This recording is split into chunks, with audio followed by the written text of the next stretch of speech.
Hello student, स्वागत है आपका सुभद्रा एजुकेशन में। तो स्टूडेंट, आज का हमारा जो कौशल है उसका नाम है व्याख्यान कौशल। व्याख्यान कौशल में आपको कुछ बातें ध्यान रखनी योग्य बातें होती हैं जिनको आपको ध्यान रखना है। तो सबसे पहले शिक्षण कौशल बनाने के लिए आपका जो फॉर्मेट होता है वो इस प्रकार से होता है, जैसे कि आप देख लीजिए। ये ऊपर आपका सुशिक्षण पाठ इस प्रकार से लिखा होता है पहले से ही, और इसके बाद में आपका शिक्षण कौशल का नाम ये भी लिखा होता है। इसके बाद आपको लिखना होता है कि आपका जो कौशल है वो कौन सा है। तो आज का हमारा जो कौशल है वो व्याख्यान कौशल है।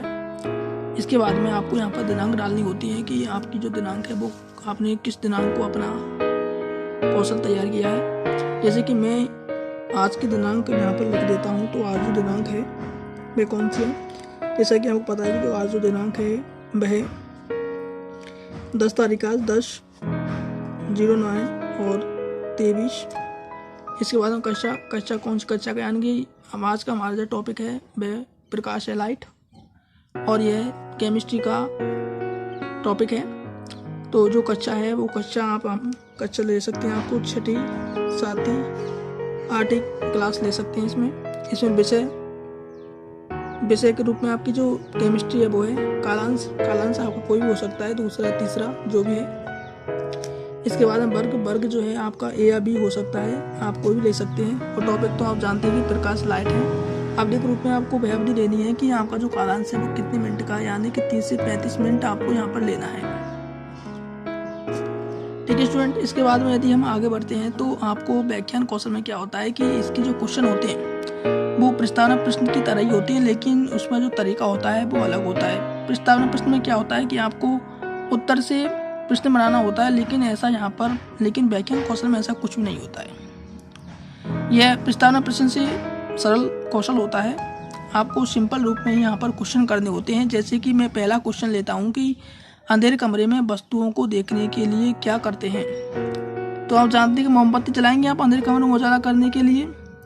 तो प्रस्तावना प्रश्न में कैसे होता था, प्रस्तावना कौशल उसमें क्या किया जाता कि मोमबत्ती को पकड़ करके क्वेश्चन बनाया जाता था।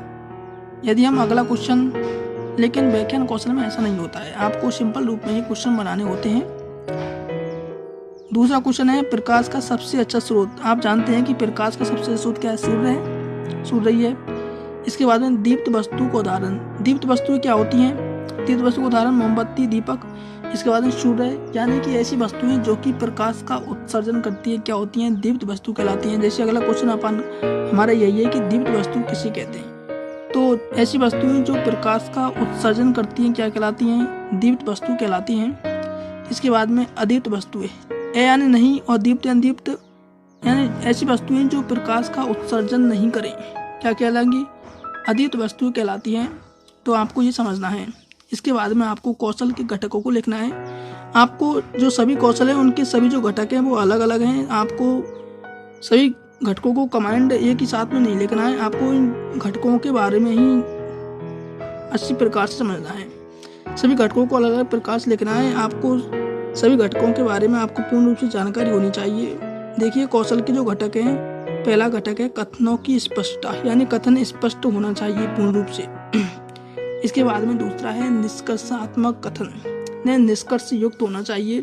तीसरा भाषा में प्रवाह होना चाहिए। चौथा है उपयुक्त शब्दों का प्रयोग, यानी ऐसे शब्दों का प्रयोग करना चाहिए जो विषय वस्तु से संबंधित हों।